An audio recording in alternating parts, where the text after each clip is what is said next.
Hello and welcome back to Differential Equation section 4.2 on the method of elimination. So what are we eliminating? Well, it's the good old elimination method that you guys learned in pre-calculus or algebra, whatever, to solve those systems using elimination. However, this time you are working in the fields of differential equations and functions rather than operating in a field of numbers. And we're going to introduce something today that it's called linear operator. And it is actually the stuff that is used in graduate mathematics, but differential equation introduces that concept because it helps us figure out elimination for this one section. And then differential operator will not be used again. Unless you go into, I think, master's program. Maybe some advanced math courses for math majors in a 4-year, but yeah. So what is the deal with our problems today? The question is, how do we solve problems when we can't eliminate variables by substitution like last time? Last time, so I'll label this as old, we used the substitution. And for substitution, we have something like, let's say, x prime is equal to 3x plus y, and then y prime is equal to, let's say, 6x. So if you have something like this, you can solve over here for x, which would be y prime over 6, then you can find x prime, which would be y double prime over 6, and then you substitute those in where they belong. So that one goes there, this one goes there, and it becomes this one problem, right, where you have your x double prime, which is, so this is what we did last class. That's why I label it as old. You get y double prime over 6 is equal to 3 times y prime over 6 plus y.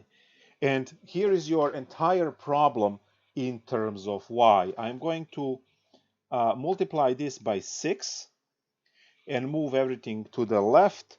So I have y double prime minus 3y prime minus 6y equal to 0. And now you can use a characteristic equation, right? And just solve, right? Get y, then get x. Get y, then get x. Now these are all functions of t, obviously, and you will be able to get x if you use this equation here. So this is what we have for this one. This was the substitution method. Now, the problem is that when you also include y over here, that method doesn't work anymore, because now you just can't separate x's and y's enough to use that method. So we come up with this method that it's called elimination, which is much easier to deal with. And for that method, we are going to actually transform our differential equation into a basic system that you guys learned prior in pre-calculus and so, and you will solve that system on that basic level. So let's first understand this. It's called polynomial differential operator, which is also known as linear operator. So I'll use the same wording as the book does, so there's no confusion. So polynomial differential operator. And it's labeled as L, and it is AN D to the n, let's use the same notation, plus an minus 1 d to n minus 1 plus dot dot dot plus a1 d plus a0. Now, it doesn't mean much, right, until I show what it actually is. So if I am to write something like this, dy dx is equal to, or dy dt, whatever. So dy dx is equal to 3x plus 6. Then you can rewrite this Leibniz notation as d dx of y is equal to 3x plus 6. I could have put anything here. I just decided to put 3x plus 6. And this is now the derivative of y. And this is that new notation that your professor in Calc 1 might have told you. I know I always do. Your math Calc 1 professor might have told you that there is a definition, that there is a notation with a big D like this. Big D of y equals 3x plus 6. That's that D. So what I have here is a differential operator, and I said this is the first derivative of y, so I'm just writing like this dy. I am only working on notation now. We are not calculating anything special. Here is 3x double prime plus 6x prime minus 4x equal to 4 cosine 2t, whatever. What is the operator in this case? The operator is going to be 3d squared plus 6d minus 4, all of that times x equal 4 cosine 2t.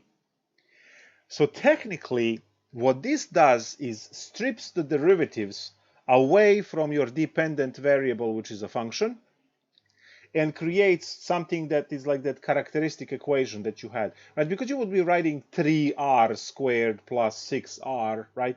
Now you're doing this with these, and it's the d, each d represents, this is a terrible thing to write, but I have to, each d represents the one derivative of this. So when I say a d squared, I am technically saying this puppy squared, which gives you the d squared dt squared of x, which is the second derivative notation from your calculus 1, right, when you consider the Leibniz notation.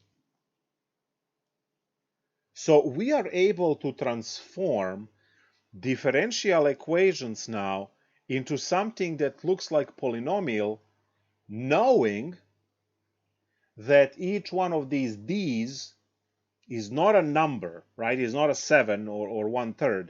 It is actually d dt or d dx, whatever it is, right? It's the derivative, and we call that the differential operator. One thing that a lot of students, right, still don't understand is what this stuff means. You have mathematical operations like addition, and you use mathematical operation in between two numbers, and you come up with a third number. So 2 plus 3 is 5, and you use the mathematical operation. Now you can also use mathematical operation on functions. You can add two functions and come up with the right like terms and all of that stuff, and you come up with another function. Now operators change one function into another. It's not addition, it's not multiplication, right? Operators would be your derivatives and your integrals. So if I have 2x plus 5x, this is operation to get 7x. So operation of addition, that's what the plus is, right? But then I have integral of x squared dx. Now, integral is a mathematical operator. It changes x squared into 2x, sorry, oops, that's a derivative, x cubed over 3 plus c. So you plug in a number, plug in a function here, and you get a different function on the outside. So if you want to think about a function as something that, it takes one number in and spits out a different number out on the other end, and it does that through some kind of formula which might involve multiplication, right? So let's say 3x plus 6, right? And if you plug in 2, it spits out 12. So the idea is that when you have a function, that function is changing the input number into output number. Now with the operator, which is, let's say, integration or derivative or whatever, you feed in a function and it spits out a different function, right? So that's what we have in terms of operators. So each one of these d's is representing a differential operator, which means that once I attach this x back to this d squared becomes a second derivative. So in some sense, for those of you who are not looking to understand, but just to memorize, right, d is just d dt, and dx is dx dt, also known as x prime. And then if you have d squared x, that would be d squared x over dt squared, also known as x double prime. So that's technically the notation, and your job is just to pick these d's off wherever you have them. Now there is a whole derivation and theory in a book on why and how these systems work. If you are interested in figuring these things out, for us, we are focusing on determinant and what those determinants give us, and then if you take the honors DifEq, you can go ahead and look into derivation and how this becomes a system. It is a really worthy exercise to look into. So now, what am I going to have? I'm going to take a system. We can just plagiarize the one from the book. It doesn't matter. It is important to us to learn how to transform these systems into systems for that will not have differential equations anymore. So now what I'm going to do is I'm going to make sure that the function that I have the derivative has its value okay, x's together and y's together, all right? So because we have a x prime, then x will be pairing with this one, and on the second one I have y prime, y will be pairing with a y. So that's the first step that we have to realize. So now I have x prime minus 4x plus 3y is equal to 0, and the bottom equation is going to be negative 6x plus y prime plus 7y equals 0. So when I move 6x to the other side, it becomes negative 6x. It's negative 6x, then y prime was already on the left, so it stays as positive y prime, and then I am moving 7, negative 7 over becomes a positive 7. And once we are there, when you have everything on the same side, all I need to do is to rewrite my derivatives. Remember that we said that x prime is written as dx and y prime will be written as dy. Just write them, and that's literally letter d times the variable y. It's not like dy or dy or none of that stuff. It is capital letter D times lowercase y, which is the function. So I'm rewriting this as dx minus 4x, so you can see that these are same size, right? So dx and 4x plus 3y equals to 0. Now I can say all of these are the same size, and then d is a capital D, right? These visual cues are important, so they really help in working through all of this. So negative 6x plus, here is the dy, plus 7y equal to 0.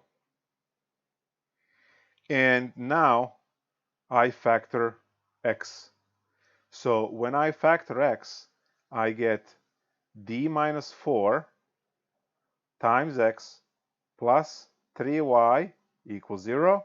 And on the bottom, I have negative 6x plus, and I have d plus 7 times y equals 0. So all I did is I factored x and I factored y. I just hope that you see over here what you have, right? You have your equations that you are used to from before. You remember, like 3x plus 4y equals to 7, and 2x minus y equals to 5, or whatever. Doesn't that look the same? So what we have done is we transformed this differential equation system, which contained derivatives and functions and all of this stuff that we are dealing with in calculus. We transformed that into a system that is what we see in there. Now, what do we have in this case? So now we have to. This is me just teaching you the conversion. If you are able to do the conversion, right, the rest of the stuff is just learning the formula and how to solve this mess. We're going to erase this because that's not part of our problem. That was me explaining what it means. So we have obtained our system, and now we have to dig a little bit into this theoretical solution to show what we are looking for, right? What kind of a solution are we looking for? So what you have in this case, many of you probably already recognize here, is that matrix of with 4 entries. So technically, what this is the form of L1, L2, L3, L4 inside the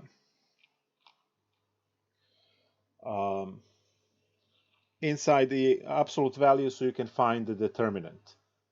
Now look what happens. Now you know what the determinant for this is, right? You multiply diagonals, and then you subtract the product of the other diagonal. You should write L2, L3, but if you follow the shape, right, it goes 3 then 2, but it's commutative anyway. So what do we have? If you arrange this into the matrix as d minus 4, and then 3, and then negative 6, and then d plus 7. Remember, you do not put your x's and y's in the matrix. That's what those of you who took linear algebra, you will say, yeah, I know. But not everyone knows, so I have to say it. You do not use these guys in the matrix. They are the answers, because eventually, right, you multiply that by the vector. Sorry, no, not division. Vector to get you A and B solutions and so on. That's going to be linear algebra. Right now, we're only looking for the determinant of this, and look what happens.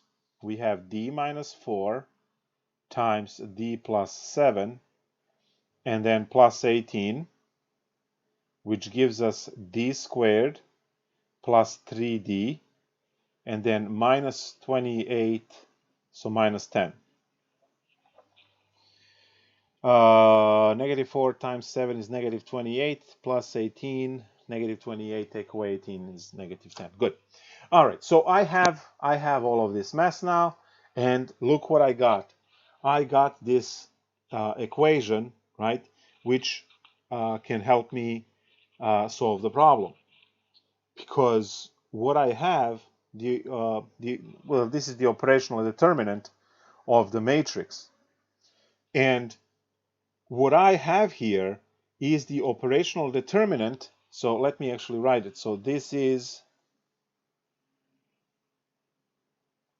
operational determinant, and what that does is if you multiply it by x, it gives you the second order differential equation with constant coefficients to solve the joke way you guys learned before. So that creates your solution. So if you have d2 plus d squared, right, 3d minus 10, and all of that is multiplied by x, you are getting x double prime plus 3x prime minus 10x equal to 0. And guess what? R squared plus 3r minus 10 equal to 0. And you have your solution right away. You have your solution, right? You have your r minus plus 5, r minus 2 equals to 0. And your x of t immediately shows up. So it was very simple, right? We did not have to do any heavy-duty integration, derivatives, nothing. We just went through basic algebra. So we converted the system of differential equations. We converted that into basic algebra and solved the problem without breaking a sweat. C1 e to the negative 5t plus C2 e to the 2t. Right? You get your r is negative 5 and r is positive 2. So there it is. There it is.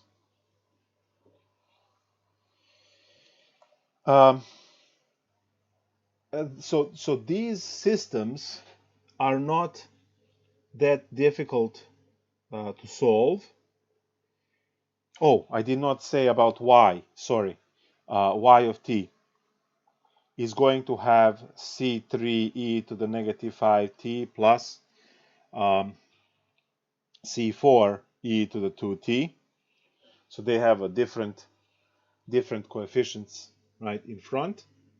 And then you are supposed to now plug these back into differential equation up there and into the system. I mean, we'll deal with that later, but you know, there is a way to also find constants and all of that stuff. But we're technically done. We're solved the problem. Let's take a look for another problem system to rewrite, looking at the homework. Right, so they have a whole bunch of these in homework, and then solve them all the way to give the full solution. So, and maybe we can also use the initial conditions as well to see what we get. So I think it's problem number 6. X prime is equal to x plus 9y, and y prime is negative 2x minus 5y. X of 0 is 3, and y of 0 is 2. So this is what your problem 6 looks like in the book. And you are supposed to rewrite this using our operational our operator, and eventually come up with that operational determinant, which will give you solutions. Now, I hope you are noticing that these problems do not have forcing. They don't have those extra sine, cosine, and e functions, right, which would keep the system moving or anything like that. Can we have them? Oh yeah, definitely. But now let's do the vanilla cases first. So we start by rewriting this as a dx. We subtract x, we subtract 9y equal to 0. The other one is going to be 2x plus dy plus 5y equals 0. So in one step, I converted my derivatives into dx and dy, writing that derivative as the operator capital D. And now I am going to factor out x. So I have d minus 1 times x minus 9y and 2x plus, over here I have d plus 5 times y equals to 0. Now this gives me the matrix d minus 1, negative 9, 2, and d plus 5. Again, those of you who took linear algebra, I know you're bored and just like, yeah, whatever. But I think it's a really cool way to solve these systems. You know, we just do algebra. We don't do any calculus. Multiply diagonals, come back other way, multiply diagonals. So I have d minus 1 times d plus 5 plus 18. That's d squared plus 4d, and then minus 5, so plus 13. Right? You are taking away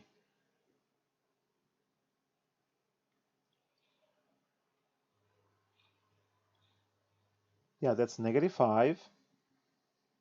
Negative 5 plus 18. 18 minus 5 is 13. Good. I am dreading this because it's not factoring unless I copied something wrong. Problem number 6. We have x prime equal x plus 9y, and then y prime negative 2x negative 5y. Okay, dx stays on the safe side. Move the x over there. That's d minus 1. And then minus 9 has to go to the other side. 2x has to go to the other side. dy stays as is. 5 changes to a plus. Good. Yeah, all of this looks good. So probably this is what we're stuck with. So our r squared plus 4r plus 13 equals 0 is what we have to work with. Now this is going to be in our quadratic formula. So what I have is negative b plus minus b squared, which is 16, minus 4 times 13 divided by 2a. So this is negative 4 plus minus 4 times 13 is 52.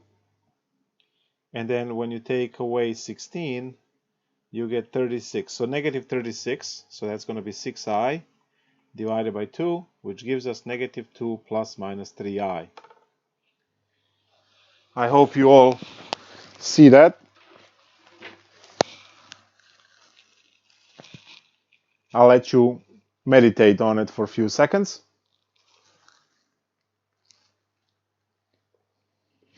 So basic quadratic formula. And we got complex solutions. When we get complex solutions, we know that means that it's the trig answer. And then because we have the real part as well, that means that's going to be e in front of it. So my x solution over here is going to be e to the negative 2t c1 cosine 3t plus c2 sine 3t. So that's our x of t, and then our y of t, same thing, except we have c3 cosine 3t plus c2 sine 3t.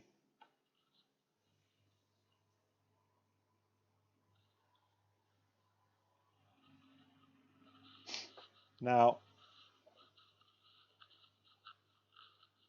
we do have initial conditions, and we are supposed to solve that, right? We're supposed to use the initial conditions to come up with these values. Now,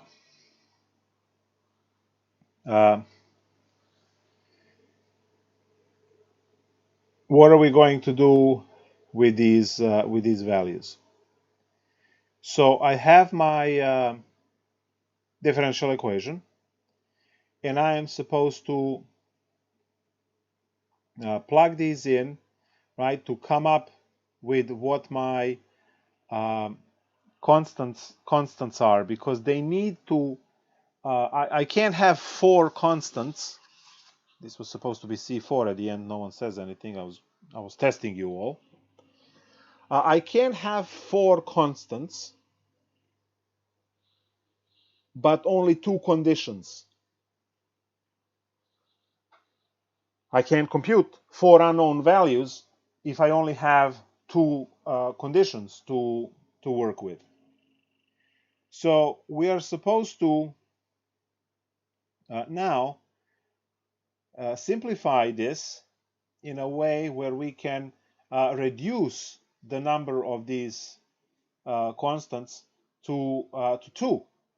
So if I could have everything expressed in the should I say in the eyes of just 2 constants, that will be better. So now, how do we achieve that? Well, we take one of the original differential equations, right, from the system, and we plug the solutions in, and that's going to have obviously a lot of these constants. But then we'll see that we can separate these, and there will be some linear dependence, because it should be linear dependence because they look the same, right? Now, I kind of dread that this is like the longest possible solution that you can have out of all of them, but we'll live. So our differential equation, my power just came back. I lost electricity about 20 minutes or so ago. It just came back.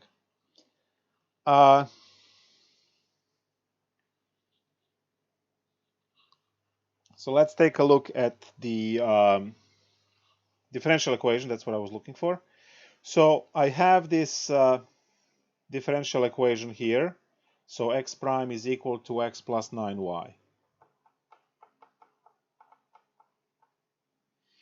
And clearly, I need the derivative. I am really dreading that I'm showing this on this problem, because these expressions are going to be forever. Such is life. So we need x prime, and x prime is copy the first times the derivative of the second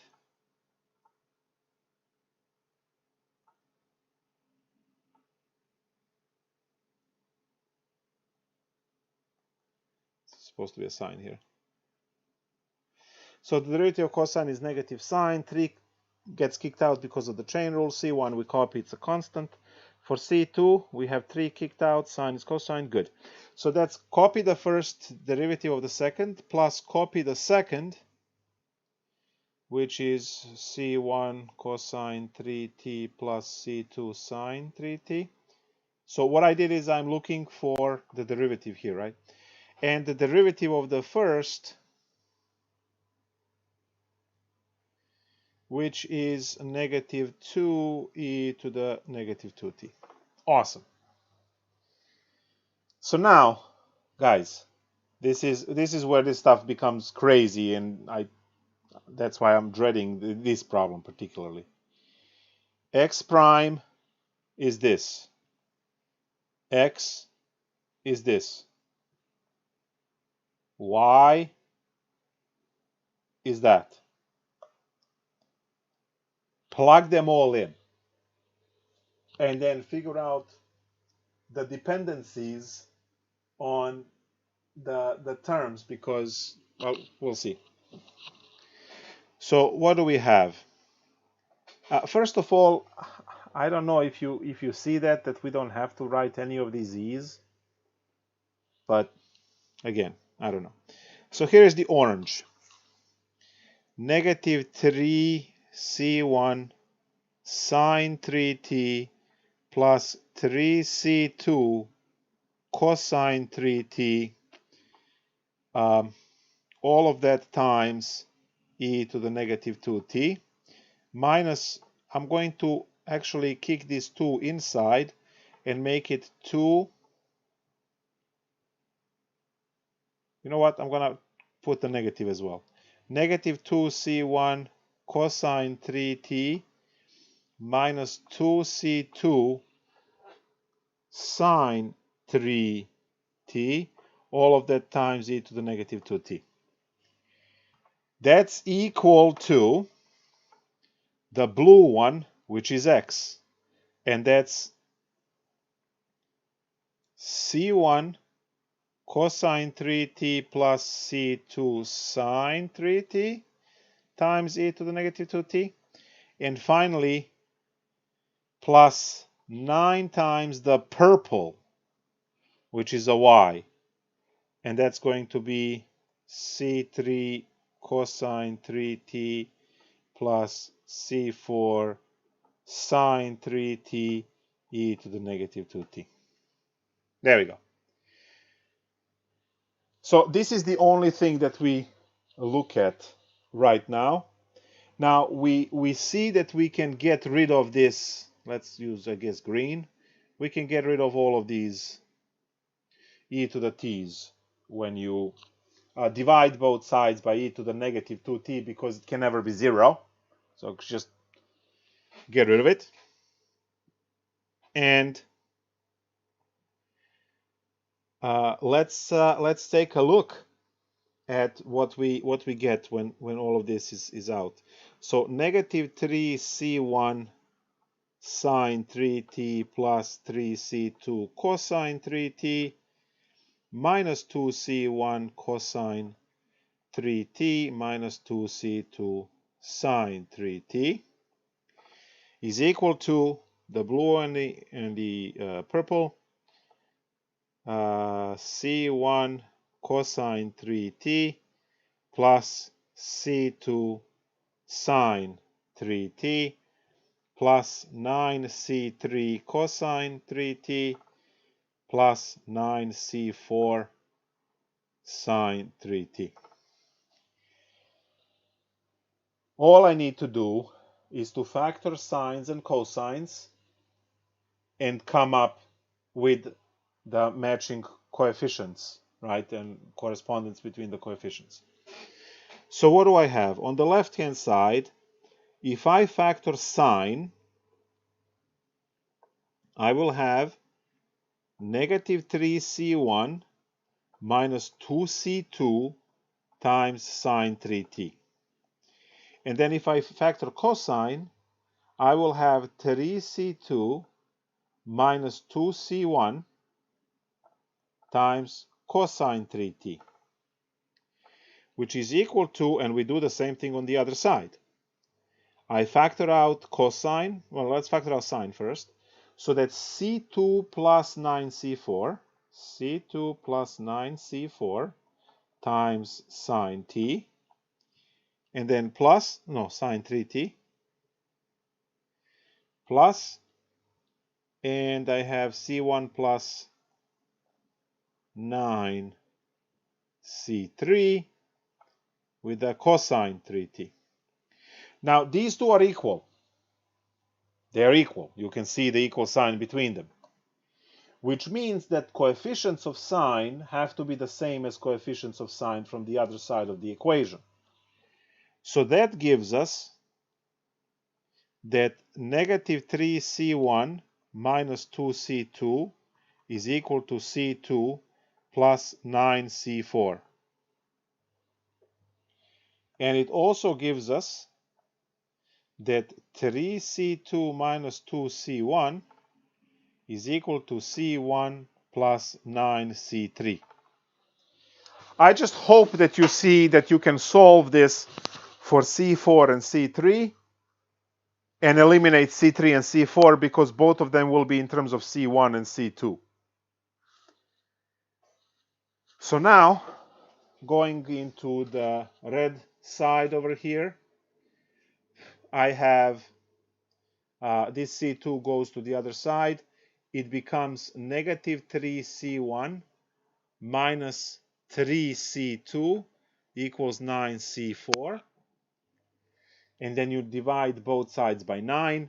You get C4 is equal to negative C1 over 3 minus C2 over 3. So now you can replace your C4 with a C1 and a C2. Same thing on the other side. If you want to skip steps, you can, because, I mean, this is just, you subtract this one by 3, so C2 over 3 minus C1 over 3. And there you have it. There you have your values. So now, when I go and find those two solutions I had,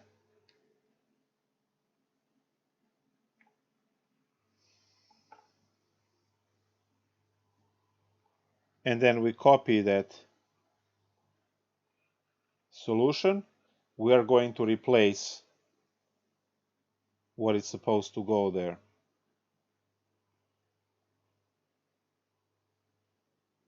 There we go. So this is now going to change a little bit. I'm going to obviously erase these. So now the first one stays as is. The C3 and the C4 are out. Right? So the C3 is given by C2 minus C1 over 3. Now we can factor out a minus from the other two and have this C1 plus C2 over 3. And now this would be known as general, right, solution. But no, you're not done, right? Because you have your y of, sorry, well, yeah, y of 0 and x of 0, right? Let's write them here. X of 0 was equal to, I know y was 3. No, x0 was 3, y was 2. x0 is 3, and y of 0 is 2. So all you need to do is to plug these into the equations. Luckily, no more derivatives or anything like that. And come up with the answer. So 3 is equal to e to the 0. Well, that's 1. I don't even need to write it. Yeah, get out of here. I have a C1, and then sine of 0 is 0, so that just dies. And I just learned that C1 is 3, just like that. Now, for the second one, so now that's this from this equation, using this as well. Now we go to the y equation. Y is equal to 2. Again, e to the 0, who cares? And now what you have here is cosine is survived, sine is going to die. So we have a C2 minus 3 over 3, like this. And then cosine of 0 is 1. So all I need to do is to do this. C2 minus 3 is 6. And C2 is 9, if I had all my signs done correctly. And there you go, C1 and C2. Now you plug those back into the answer. You compute the values, and you're done. So x of t is e to the negative 2t times C1 cosine, so that's 3 cosine 3t plus 9 sine 3t, and y of t is e negative 2t. Then we have C2 minus C1. That's a 6 over 3. That's 2 cosine 3t plus, or maybe minus, C2 plus C3. That's a 12 divided by 3 is 4. So it's a minus 4 sine 3t.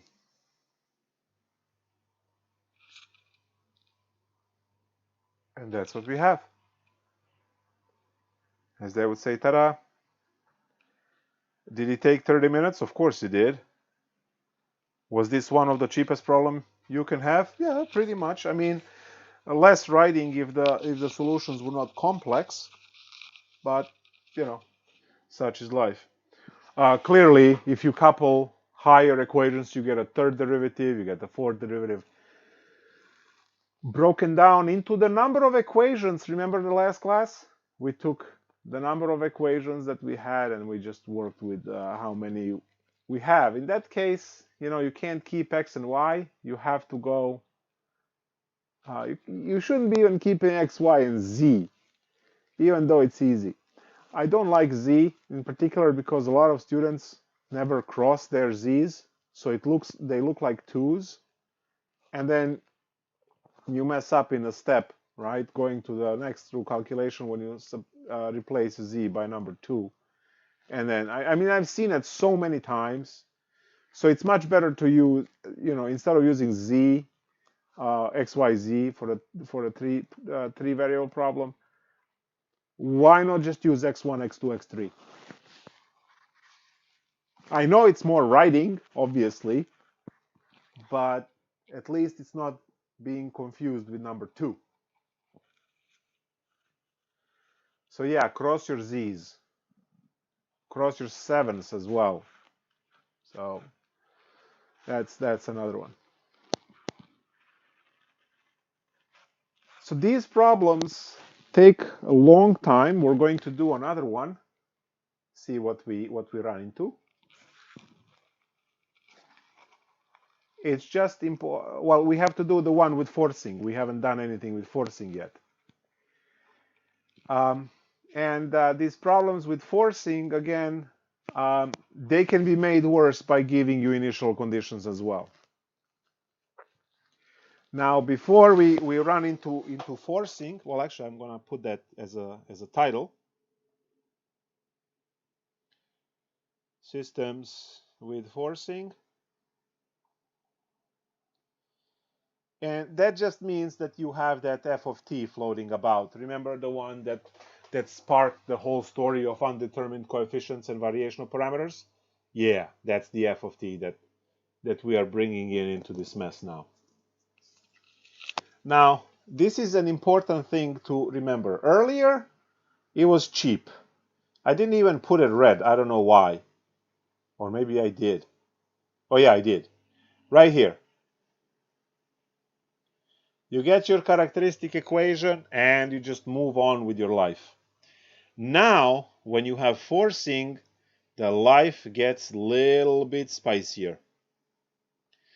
So what you're going to have now is you're going to have your L1, L2, L3, L4, your linear operators, and then that's times x is equal to, and on the other side you have your f1 of t and your f2 of t, and then you also have the L2 and L4. So these are the two determinants that you will be computing and getting equal to each other. And then for the y, obviously, a slight change. So now you're going to have your L1 and L3, and then you're going to have your f1 of t and f2 of t. And I'll put or in between, so you know, right, you're not using, I mean, you can use both of them. I don't know, pick your poison, what's less calculations. I want to go again into homework. The example they give you can read, because you know all the letters, right? Hopefully. I just want to pick up one with forcing. Looks like problem 9 has forcing. Oh, there we go. So here is a problem 16, which we are supposed to convert into systems and solve it that way. Again, you don't use sledgehammer when you don't have to use sledgehammer, because this is clearly the problem for chapter 3, right? You do this problem using, oh no, you can't because it's a y right there. Never mind, move along.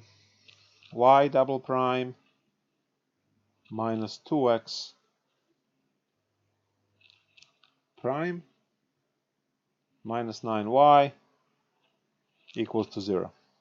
Now we don't, luckily, we don't have initial conditions to spend another 15 minutes figuring that out. All right, so there's your f, right? So this one over here shall be known as f1. Your f2 is 0. So you do have your f1 and f2 to stuff into that determinant part for the matrix, and then you will go from there.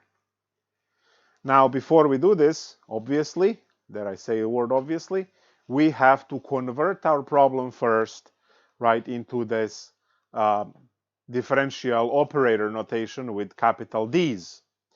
Now, I always like to first write all of the derivatives as dx or dy or d squared, whatever. And then I like to also to separate x's from y's, because remember, we are factoring and putting x's on a pile and y's on a pile. So separating them immediately in that first step is a good idea. And we're going to put x's first and then y's second, which will make me shuffle my first equation. So we're going to take a look at this situation here where we have x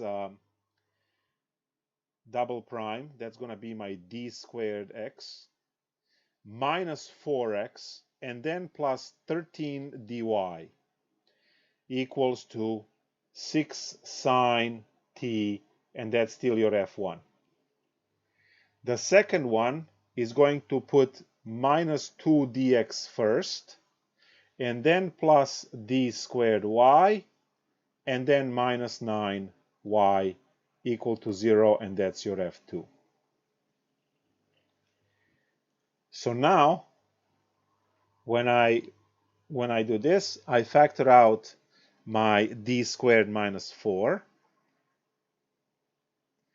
and that's times x, plus 13 dy,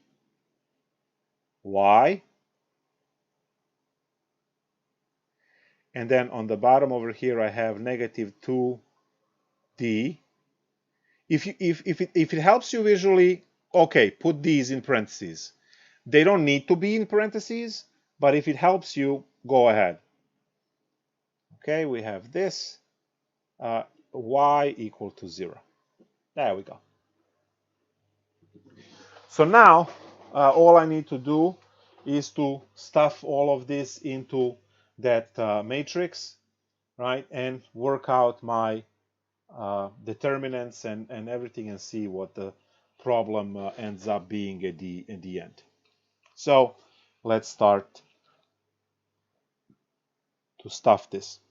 So I have d squared minus 4, then I have 13d, then negative 2d, and then d squared minus 9.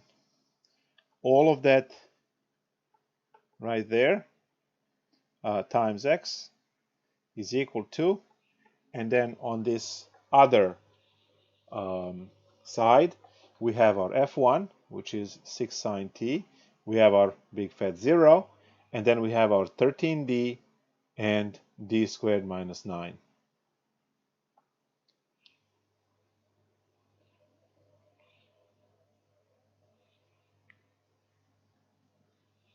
So now we are going to work out our determinants, and we will convert this problem into whatever constant coefficient thing we had from before, right? So what do I get? I get d squared minus 4, d squared minus 9, plus 26d squared. So I hope that makes sense. You multiply this diagonal, and then minus and minus gives us plus. 2 times 13 is 26. D times D is D squared. Good. So all of that times x equals, and on the other side, I just have this diagonal, because 0 times 13d is gone. So I have 6 sine t times d squared minus 9. I should have put d squared in front, but whatever. Now, FOIL this mess, right? You are going to have a d to the 4. Oh, welcome, the 4th degree equation. Minus 13 d squared, because minus 9 minus 4 is minus 13. And then plus 36. And then you have plus 26d squared, and all of that times x. On the right hand side, there's nothing. You just leave it as is. Now we look at this equation, and we have common or like terms, whatever you want to call them. So we're going to have this as a d to the 4th, and then plus 13d squared plus 36. All of that times x equals to 6 sine t d squared minus 9. I'm so afraid that I lost in sine. I didn't, right? It was always vanilla sine. It was always sine t. Just want to make sure. 6 sine t, yeah. Okay. All right, so this is the only thing we're looking at right now, right? This is the only thing that we're looking at, except we have this problem here. I have a little bit extra. And we need to get rid of it.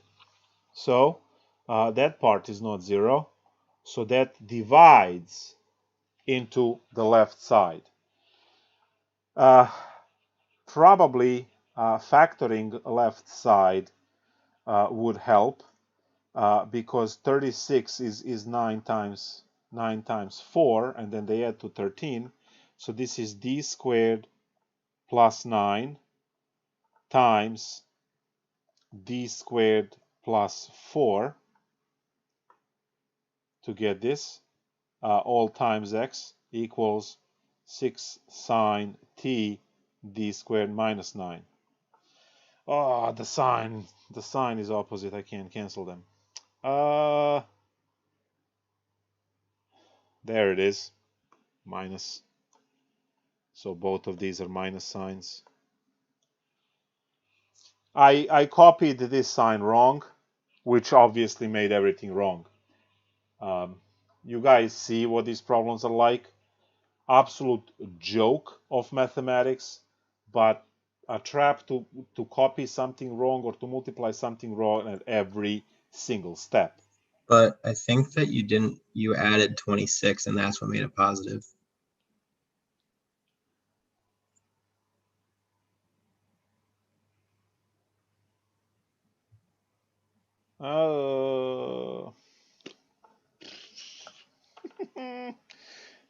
I'm about to start crying. Just give me 1 second. You know what? Just usually you never find a mistake. I mean, usually you never find these mistakes. So it's like quit and start over. But I unfortunately only have that luxury. d squared, and then that's a positive, and that's a minus 4x, and that's that one, so d squared minus 4, and then that's our positive 13d. And then a 2 dx because it was x prime, and then y double prime and 9. Yes. Minus 9, that gives us d squared minus 9. They all look good. Now put all of that in the matrix. I have a minus and a positive 13 and a negative 2d and a positive this mess. And then copy these as are. So I just want to make sure that that's not a positive 9y. If this is a positive in a book, right, when I copy the problem, then yeah. This is problem 16, and it is negative 9y, yeah. Negative 9y. All right, so we got through all of this mess. Then we have here, then we got here. So that's that times that, plus 26d squared. That's good.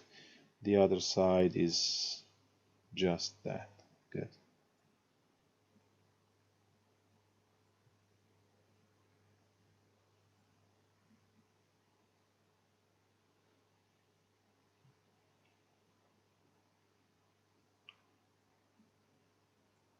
Yeah, so unfortunately this is going to be absolutely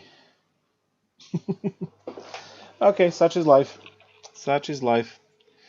So now, this is differential operator. And it's going to apply to a function, right? I was hoping it's going to cancel so I don't have to worry about it, but yeah, right? Such is life. So what I have here is the d squared plus 9, d squared plus 4, all of that times x, right? Because those are the differential operators for that. And on the other side, I have the double derivative of 6 sine t minus 54 sine t. So I have to differentiate this twice. It will go from sine to a cosine back to sine, and it will combine with this one. So I didn't want to do that extra thing, but hoping the other one will cancel, but it doesn't. So such is life. What are the two derivatives? It is going to be negative 6 cosine t and then negative 6 sine t. So that's a negative 6 sine t on the second derivative, and this one that gives us negative 60 sine t.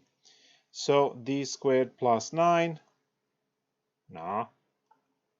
d squared plus 9, d squared plus 4, boom, boom, boom, is equal to negative 60 sine t. Negative 60 sine t. And that's it.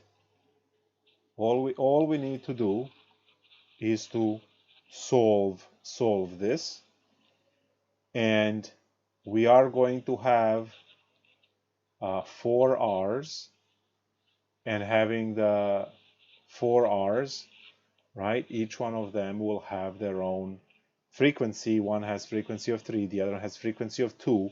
We are lucky that this is a non-repetition for us, otherwise we will be doomed. So r is equal to plus minus 3i, and r is equal to plus minus 2i. Now, those are our solutions on this side, and we still have to deal with this part. So over here we have no e, right, because there is no real part. We just have a c1 cosine of 3t plus c2 sine 3t plus c3 cosine 2t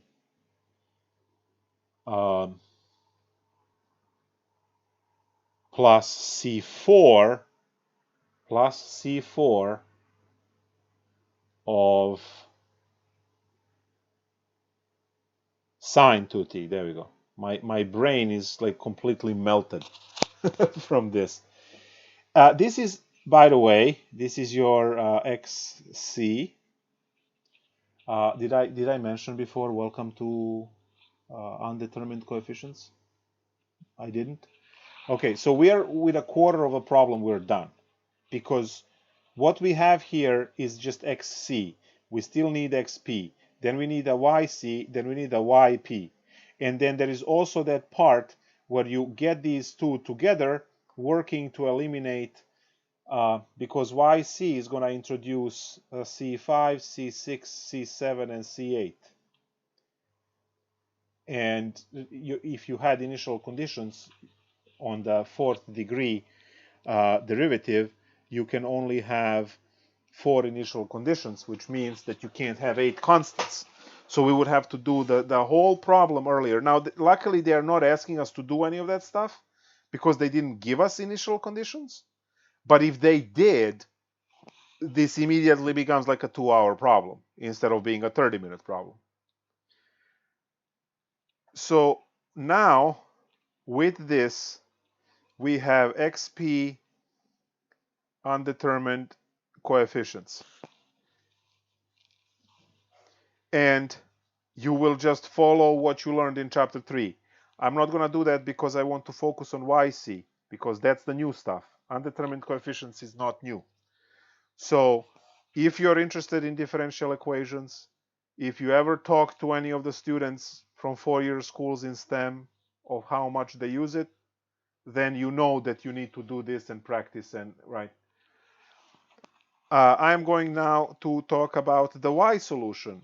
And the Y solution was L1, L2, L3, L4 times Y equals to L1, L3, and then F1 and F2 were in the second column. So now we are taking our problem from here, and we have to redo everything again, except this time you are redoing this for the Y variable.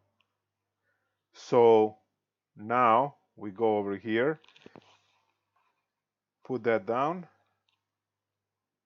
Come on, there we go. And I just have to change the X into a Y, and I have to change these. So now I am keeping d squared minus 4 and negative 2d, and over here I have 6 sine t and 0. Now luckily the left hand stays the same, so we are not going to have anything different. That's it, except it's times y. So same as x, just times y. So we have that d squared plus 4, d squared plus 9, all of that times y.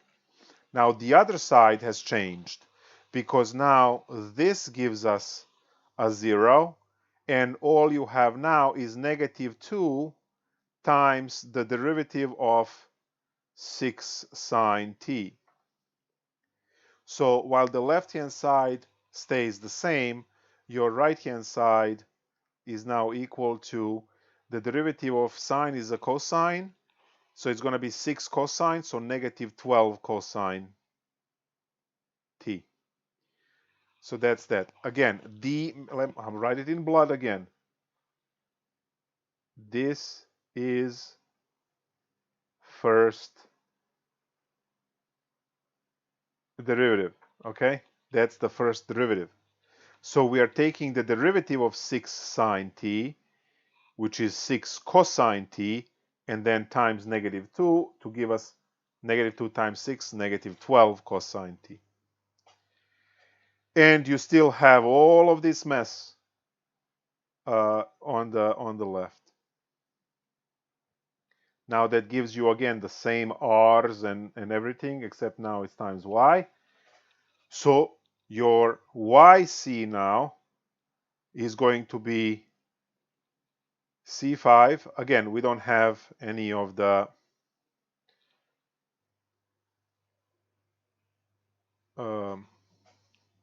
did I write a 9 or a 4? It doesn't matter which one. So I used the 9 first and then the 4. It really doesn't matter because the addition is commutative. It's just I wanted to nicely line up. So these are my 3's and these are my 2's. 2i and 2i. Good, good. So C5 cosine 3t plus C6 sine 3t plus C7 cosine 2t plus C8 sine 2t, yes. And then yp undetermined coefficients from chapter 3. With initial conditions, you still have to go with the entire procedure that we did earlier, except this time it's literally going to take an hour. Because remember, you have to take enough derivatives to plug into one of the two original equations and then multiply everything out and FOIL and whatever, and then be able to collect all the sines and all the cosines to match those coefficients and come up with what C5, C6, C7, and C8 are in terms of C1, 2, 3, and 4. You're only allowed to have 4 constants. Now, all of that happens after... No, actually, you can do it before, because you can pick the equation that doesn't have the forcing. So you can do it before you do coefficients. And you do it in this equation here, so you don't have to deal with that. And you can find the correspondence between those coefficients, right? Because each one of these will bring 4 terms. So when you write this equation out, it will actually have 12 terms. And again, this problem can be made worse if you have a real part on your complex number. Then you would also have those e's to drag through the entire calculation. So yeah, tons of fun. Anyone? No? He's like, get me the hell out of here. Well, welcome to differential equations. I hope you're having a good time. Dare I say, clear application of this would be mechanical systems with 2 masses, where they give you configuration. Again, if you want to invest another 30 minutes or so to figure out 2 undetermined coefficients and put all of this, go ahead. It's fun. Since we only have about 10 minutes, I would also like to take a look at application. You might run into a lot of these. Well, mechanical engineers will. So when you have your... Oh, here we go.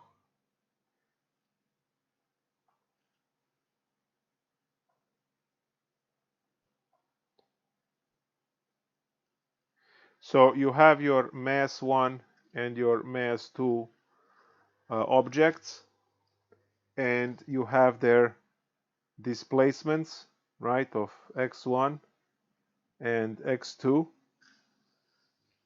Oh, actually, let's call them x and y to match what the book like. I'm used to x1 and x2 because, right, you go x, y, z, maybe w. What if you have 5 of these, right? Then x1, x2, x3, x4, x5 is much easier than keeping track of x and y. Plus, we like x to go this way, we like y to go that way. Now we have a horizontal y as well. So You know, it's better if we use x1 and x2. It's better. But such is life. And we have the constants k. All right, so now we talked about these systems before. Mass 1 times the acceleration is equal to negative k1 plus k2 times x plus, well, we don't have any dampening, so there will be no x prime term. It doesn't make it any better, by the way, because we'll still go through complete hell for this to solve. And the y2, y prime with the m2 will have, if you take a look at the for the mass 2 on the left hand side, right? You only have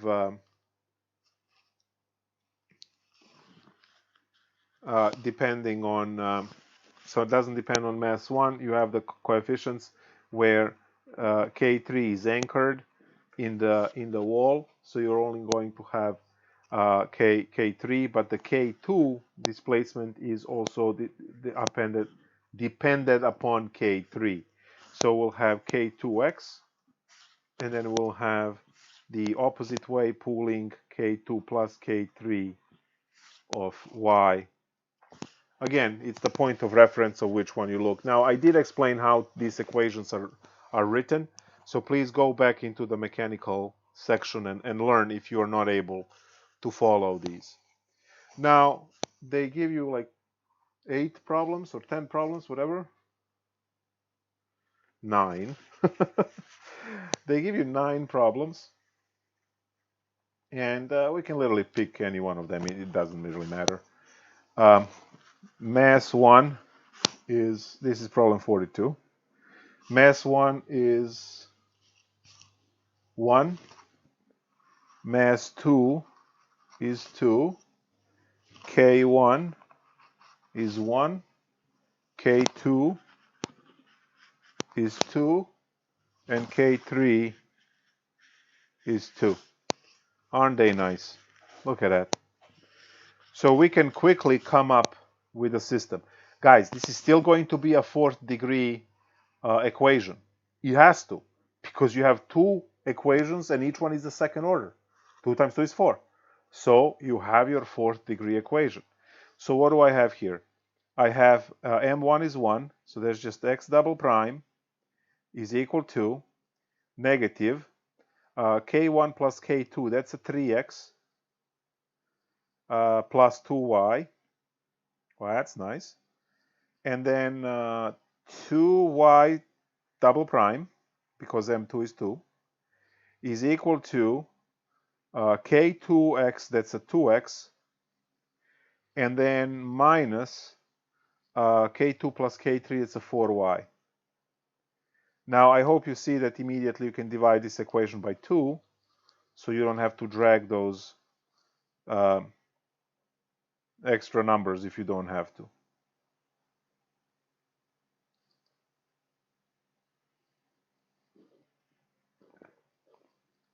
No, when you divide by 2, that's just an x and this is 2y.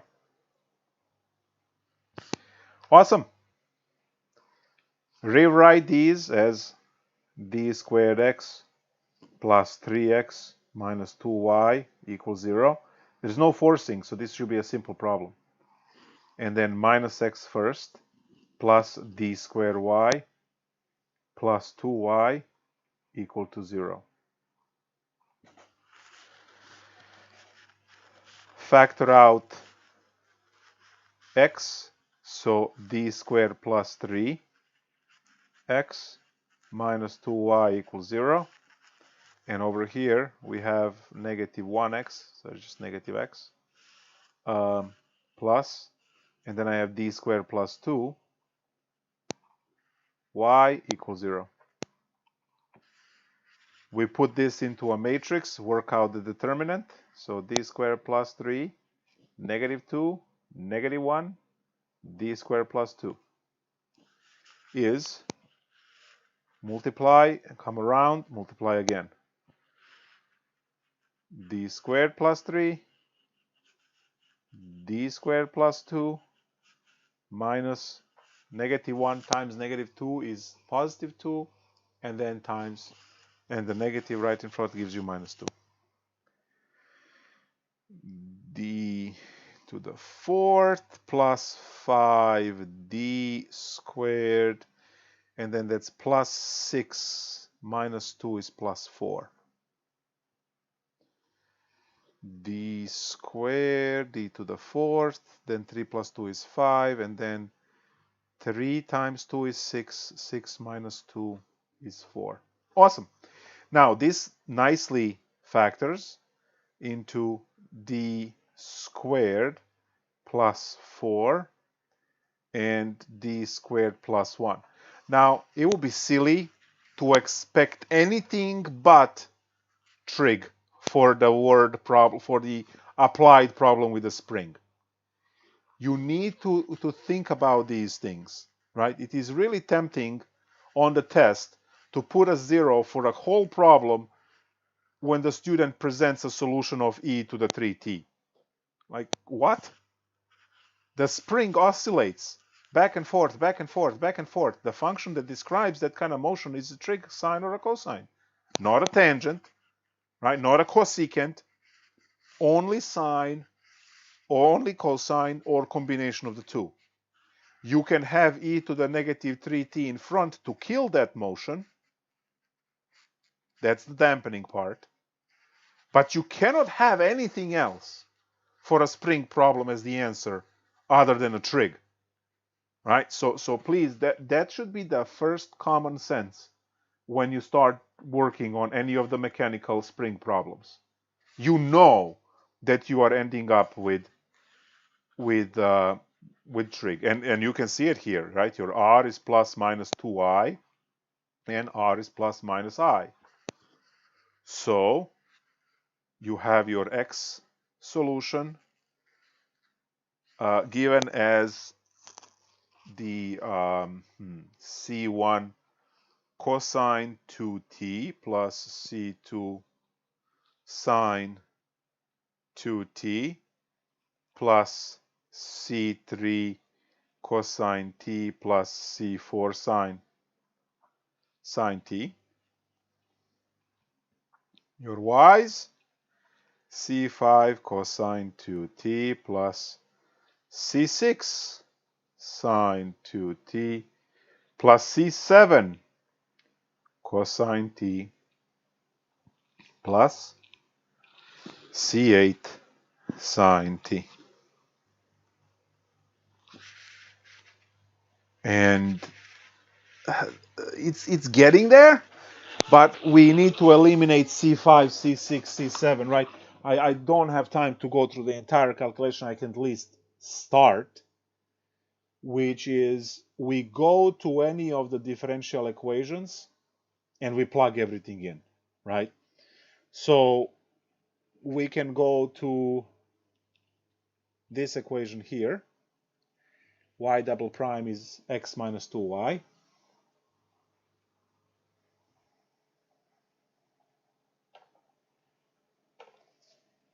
We need to differentiate y twice so we can plug it in, and then we have x and a y to plug in on the right side already.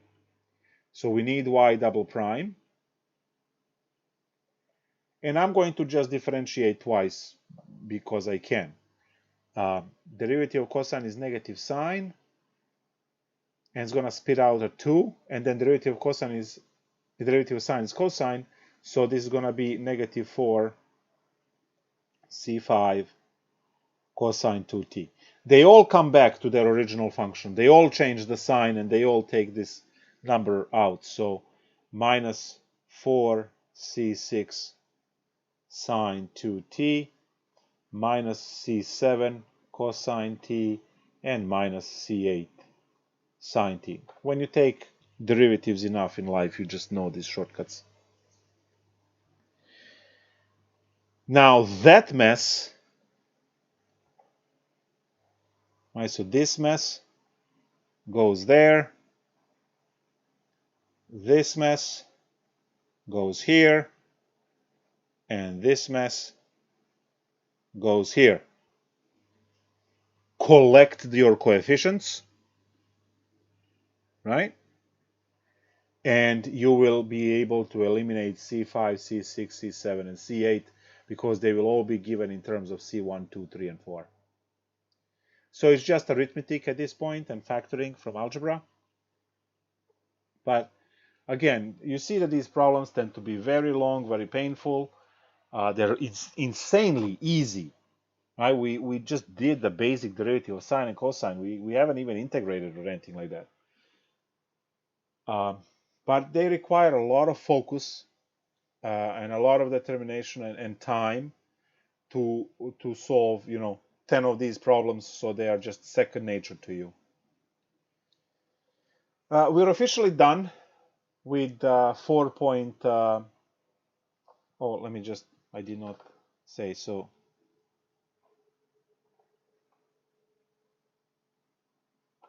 There we go.